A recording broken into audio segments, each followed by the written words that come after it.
All right, good morning, everyone. I'm sorry I can't be with you in class today, but I had an appointment that I cannot get out of. We're going to be looking at lesson 4.4, part 2, which I'm calling more complex trigonometric equations. This is kind of under the general heading in your textbook of still an introduction to trigonometric equations, because even though today we're going to be looking at more complex ones, by the time we get to Unit 4, which is the second trig unit, which is mostly in Chapter 6 of your textbook, they will get even more complicated.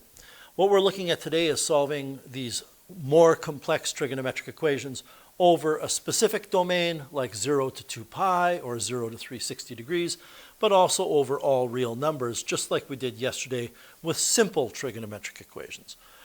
You can make a mental note to yourself here that when I talk about a trigonometric equation that's more complex, it's going to be quadratic in nature.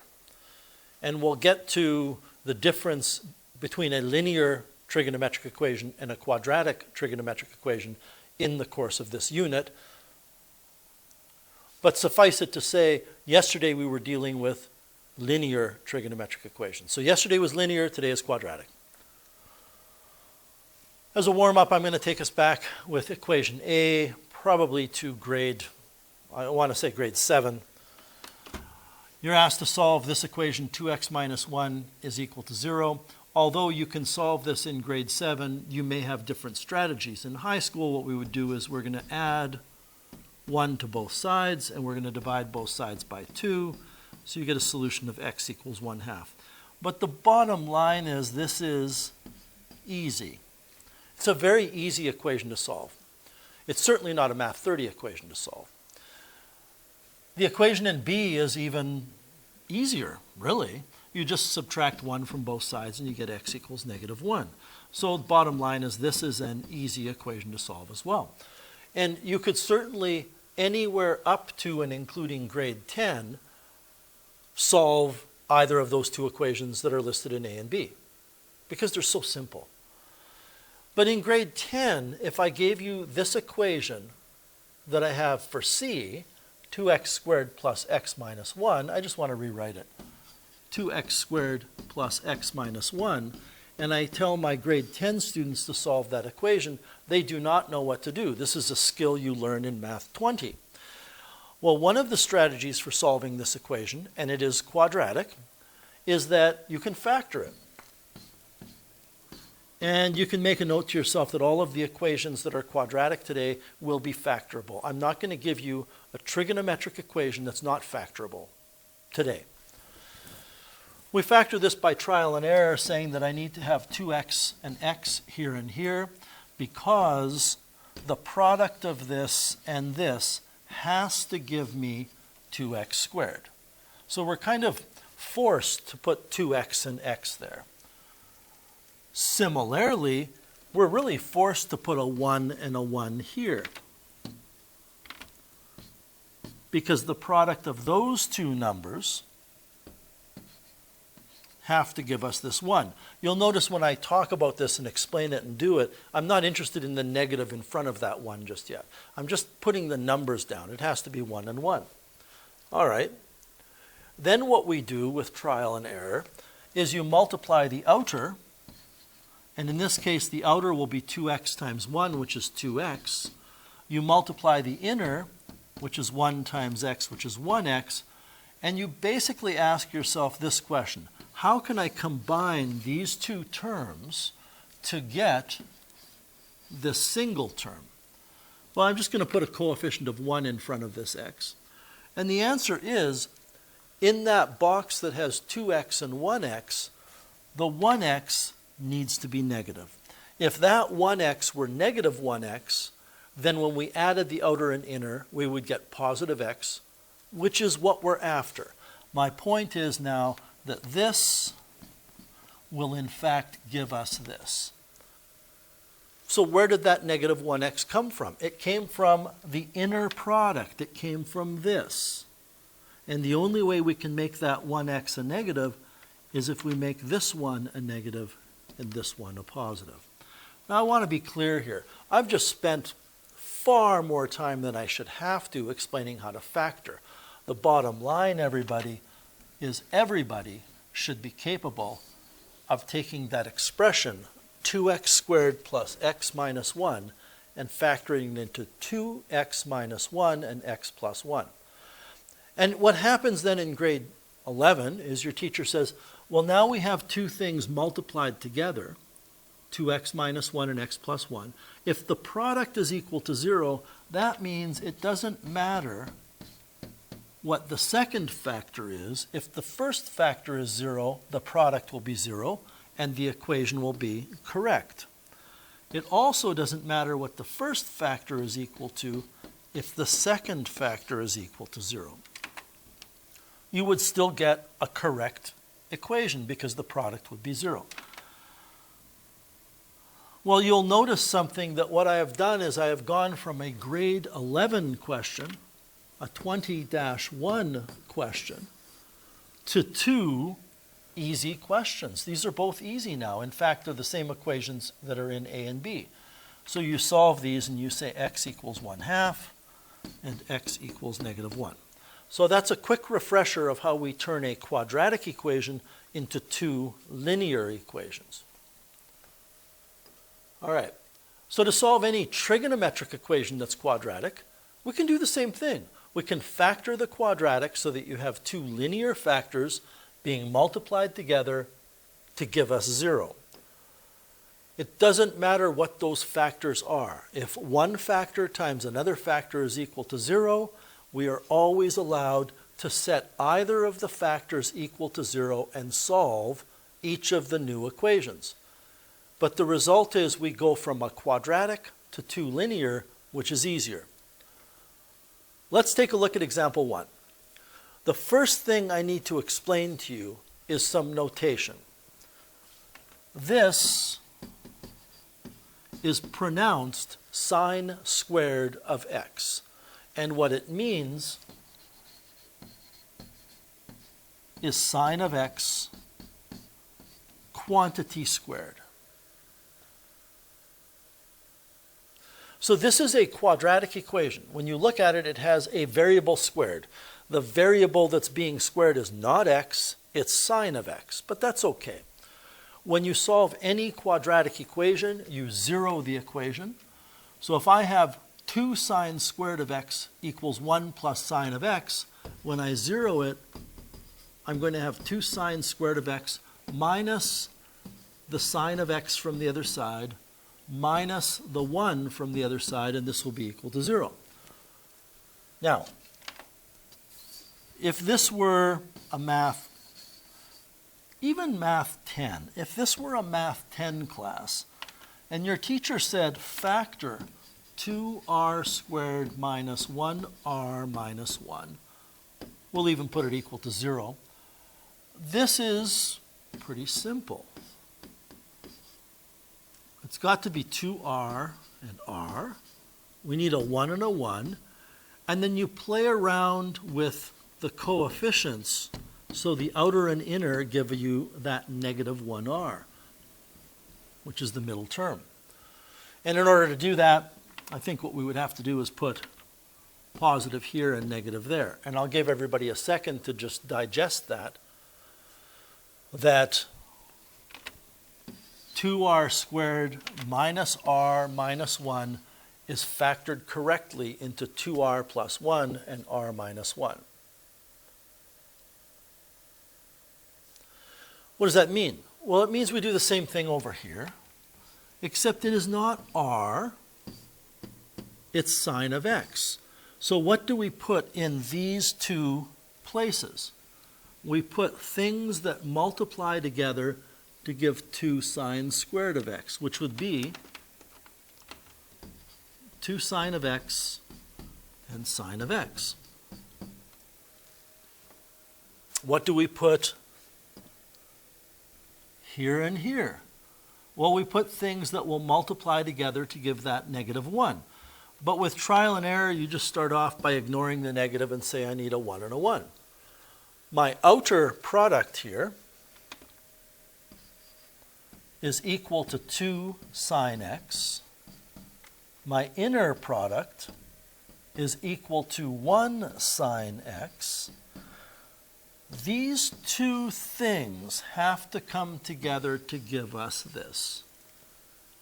And the only way that's going to happen is if the 2 sine x is negative 2 sine x. So how are we going to make that happen? Well, we go back up to the top and we understand that the 2 sine x came from the outer product, which means we have to make this 1 at the end negative, so my outer product now becomes negative 2 sine x. And I'm left with that statement, 2 sine x plus 1 times sine of x minus 1 is equal to 0. And I hope that if you look at the corresponding equation on the right and think about it, you see that we've done the exact same work. This part right here, which I'm going to delete right now, is just what's going on in our head. We're just thinking about things at this point in time. So now what do I do? Well, I set each of these factors equal to 0.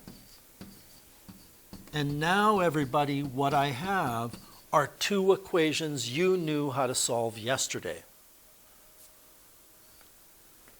In this first equation, if we rearrange for sine of x, we get negative 1/2. In the second equation, we get sine of x is equal to 1.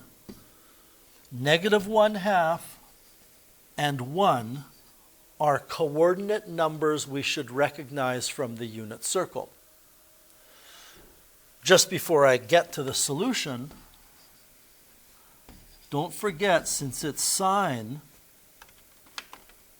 we are looking at a y coordinate on the unit circle.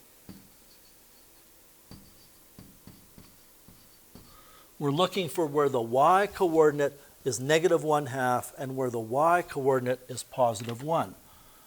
This gets tricky because this x that I'm going to highlight in yellow, that is not an x coordinate on the unit circle. That is the rotation angle that we're after. That's like saying sine of theta is negative 1/2. So we do a quick scan of our unit circle. I'm not so sure you need to draw anything, but you should know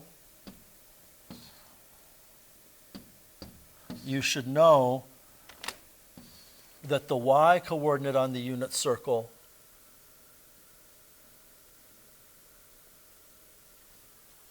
close enough is 1 here,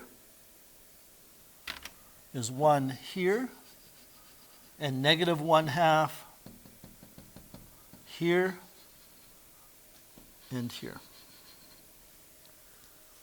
So what are the rotation angles? I've told you that I don't think it's really a good idea to draw them all on the same grid, but sometimes it's more convenient. This is a rotation angle. This is a rotation angle, and this is a rotation angle. So I don't even know that you need to draw those arcs. Let me get rid of them. The question becomes, what is the rotation angle that will take you to the top here? And the answer is it's pi over 2. What is the rotation angle that will take you here? Well, that's 7 pi over 6. And what is the rotation angle that will take you here? Well, that's 11 pi over 6. So the solution to this original equation in example 1a, the solution is theta or x is equal to pi over 2, 7 pi over 6, and 11 pi over 6.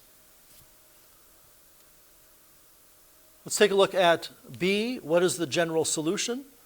Well, what you could do is say pi over 2 plus multiples of 2 pi, 7 pi over 6 plus multiples of 2 pi, 11 pi over 6 plus multiples of 2 pi, where n is an element of the integer number set. So you could do that. Or Or, and this is just a fluke, if we look at these three positions, if you can recognize that this angle and this angle and this angle all happen to be 120 degrees, or 2 pi over 3, what that means is if I take this angle that takes us here and add 2 pi over 3, it takes me to this. If I add 2 pi over 3, it takes me to that. If I add 2 pi over 3, it takes me here. If I take away 2 pi over 3's, I keep hitting those spots. So what I could say is, or pi over 2 plus multiples of 2 pi over 3, where n is an element of the integers.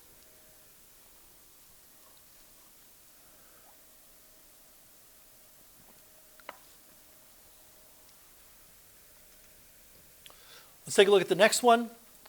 Solve secant square of x equals 2. Well, I couldn't help myself there. I automatically started rearranging it. So let me not do that. Secant squared of x minus 2 equals 0. We add 2 to both sides, and you get secant squared of x equals 2. This is a unique quadratic. You don't zero this. You rearrange it because there's no linear term. I can change this right now to cos squared of x equals 1/2, because the reciprocal of secant is cosine. I take the reciprocal of secant squared and get cosine squared. And that means that when I take the square root, cos of x is equal to plus or minus the root of 1 over 2, which means cos of x equals plus or minus 1 over root 2, which is cos of x equals 1 over root 2, and cos of x equals negative 1 over root 2. And those are numbers that are on your unit circle. Don't forget, by the way, 1 over root 2 is the same as root 2 over 2. What we're talking about here are positions on the unit circle that are at those 45-degree reference positions. So if I were to sketch the unit circle,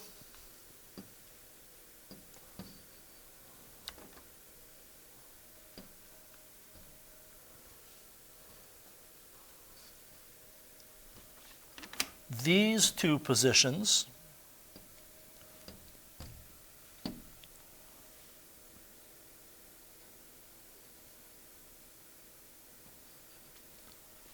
are where this equation is true, because cosine is the x coordinate. Cosine is the x coordinate. And cosine of x on this equation I've highlighted in yellow is positive. So those are two positions that make the yellow equation true. These two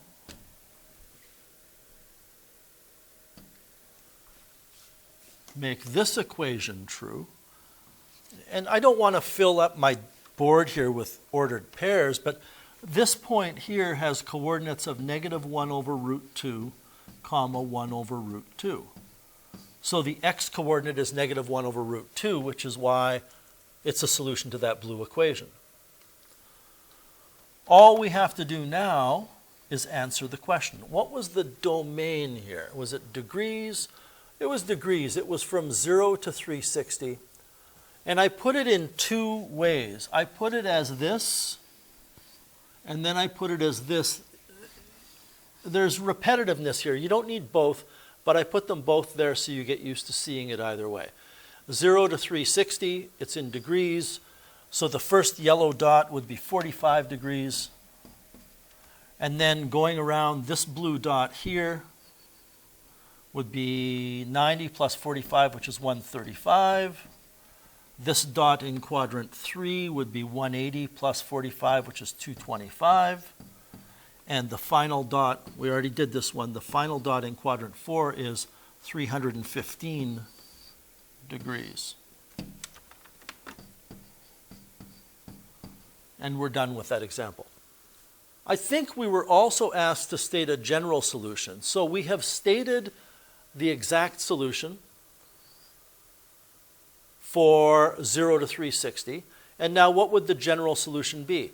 Well, listen, I could say 45 degrees plus multiples of 360 and 135 degrees plus multiples of 360 and do the same for 225 and 315. But all of these positions happen to be 90 degrees away from each other. From here to here is 90 degrees, 90 degrees, 90 degrees, 90 degrees. So instead I can say 45 degrees plus multiples of 90 degrees. Or I could list all four.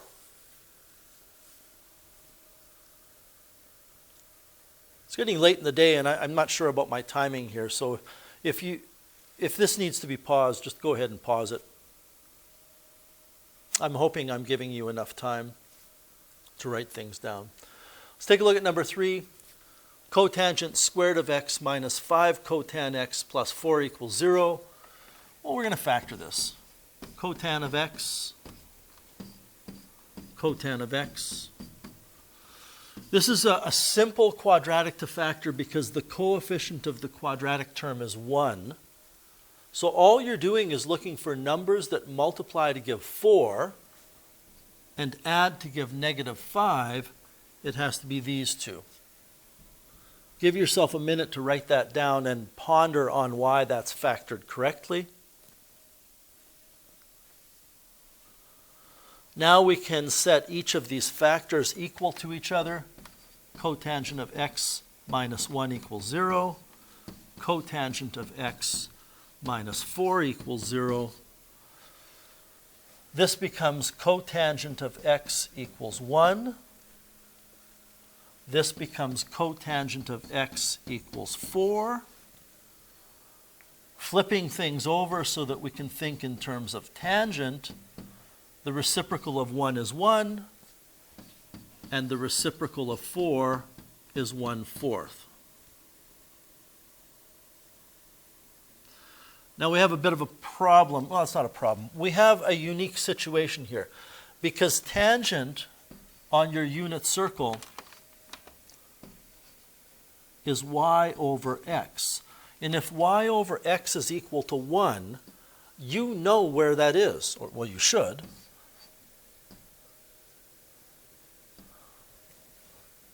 Tangent will be equal to 1 here and here, where x and y have the same values, and then when you take y over x, you get 1.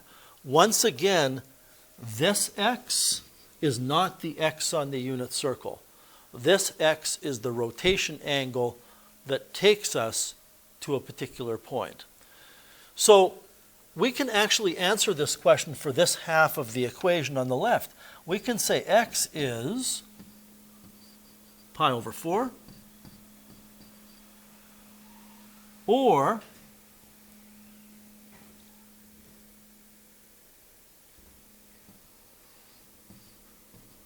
(5 pi over 4). Because we are familiar with the location on the unit circle where x and y are equal, therefore tangent is equal to 1. This equation is not one that we are familiar with in terms of 1/4 on the unit circle. So in this case, we have to go to our calculator. We need to find a reference angle by taking the inverse tan of 1/4. We want an answer in radians. If you look at the top, we want it in radians, and it says to the nearest hundredth. So I'm going to grab my calculator, make sure I am in radian mode.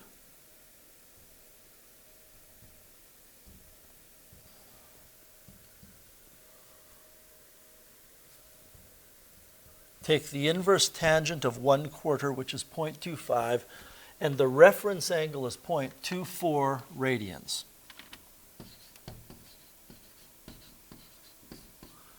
Tangent in this equation, everybody, is a positive number, which means we need to sketch a reference angle of 0.24 rads in the quadrants where tangent is positive. Well, that's quadrant 1 and quadrant 3. So this is my reference angle of 0.24 rads.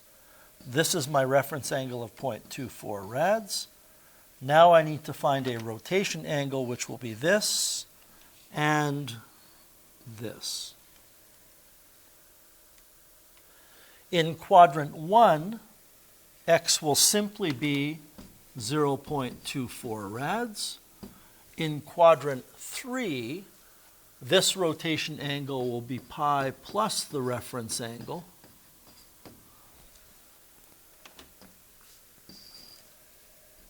And honestly, I'm getting pretty tired. I don't trust myself to do that without a calculator. You get about 3.38 rads. So those are our 4 solutions. Once again, let's just double check. What did we want? We wanted just a specific set of solutions for the domain 0 to 2 pi. I think we have one more left. Let's zero this quadratic equation.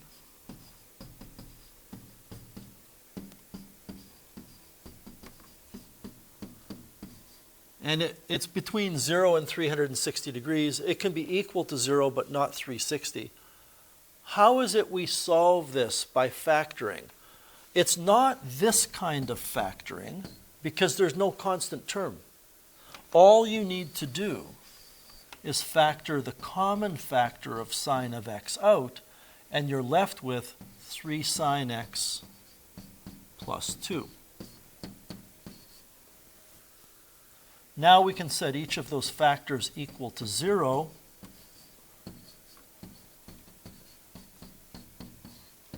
And solve them. Well, this is easy. Sine of x equals to 0. We're in the same boat that we were with the previous question. Sine of x equals to 0 is known to us on the unit circle. It's this location and this location because we are looking at a y coordinate.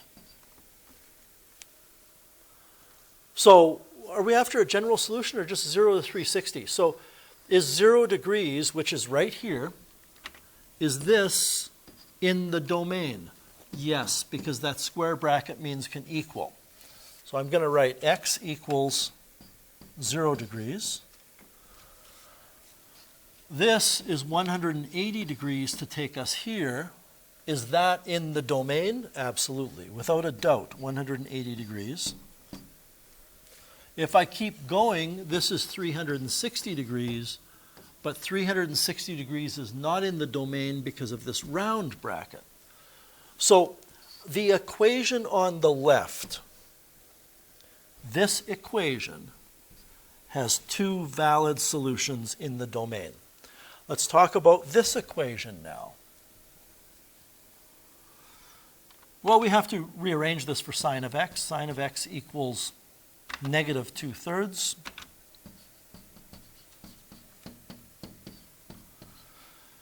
We're not familiar with negative 2/3 on the unit circle, so we have to take a reference angle approach. Putting my calculator into degrees,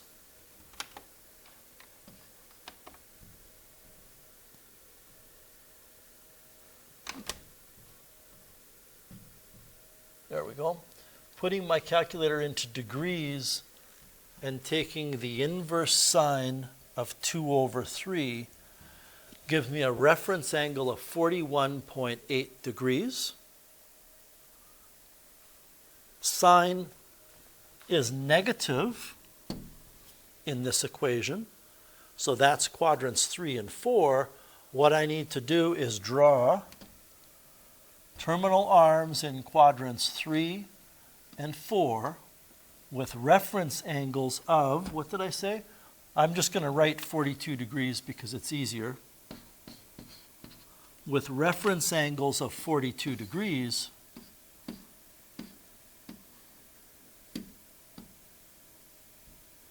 and then I have to determine the rotation angle. So this rotation angle will be 180 plus 42, which is 222, or 221.8. If I take 180 plus that reference angle, I believe that's what I get. The other rotation angle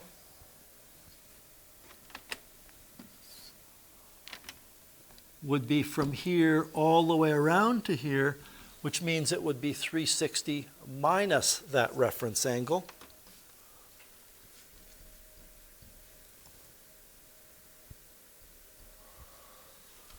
Which is 318.2.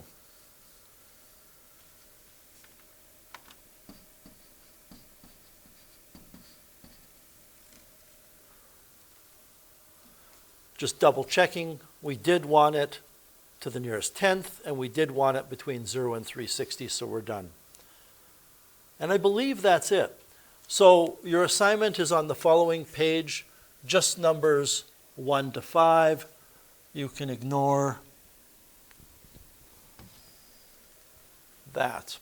I hope that made sense. I'll be honest with you, it's been a very long day and I'm pretty tired right now, so my timing might have been a little off there. I hope that you had enough time to copy everything down.